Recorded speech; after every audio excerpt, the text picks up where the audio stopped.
Review: in all the outpouring of love and grief in the aftermath of his death 4 years ago, it was hard to remember just how much Robin Williams shifted in and out of favor over his career.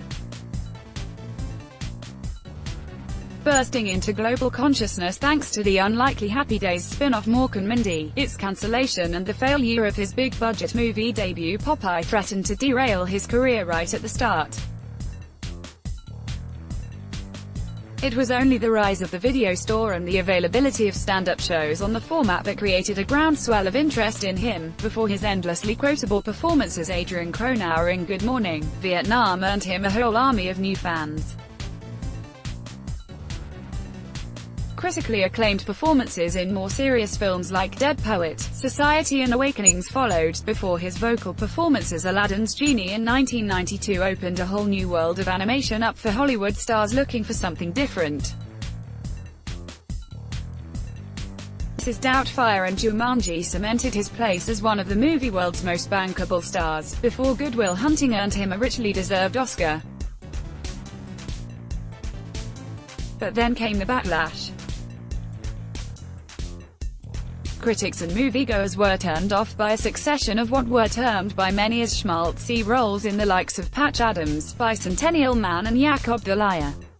It was only 2002's double act of the memorably creepy one-hour photo and Insomnia that stemmed the tide of waning interest in his career, before he was only deemed suitable for more indie movies and cameos in family-friendly fare.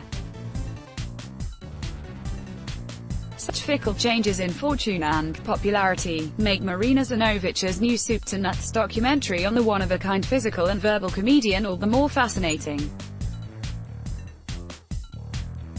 Through the use of extensive archival material, audio recordings and intimate interviews with his friends and family, Robin Williams' Come Inside My Mind, which debuts on Sky TV Soho on Sunday, August 12 at 8:30 p.m., is a tremendous 2-hour trawl through the life and works of the man who made generations of audiences laugh, often hysterically.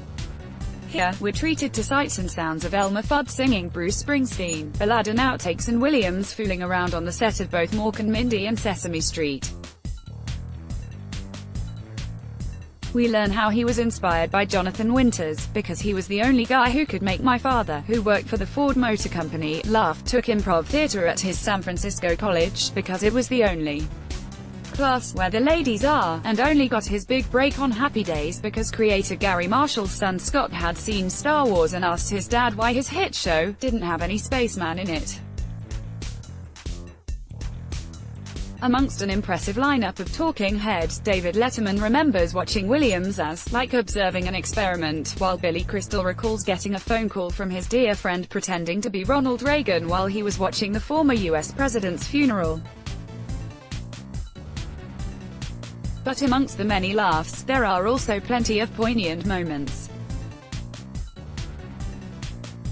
How the death of John Belushi, who had spent his final hours with Williams, rocked him, how he and his two half-brothers were all raised as only children and how others worried that the workaholic, the light that never knew how to turn itself off, as fellow comedian Lewis Black describes him, would eventually burn himself out. A fitting tribute to a comedic genius. Stuff promoted, stories recommended by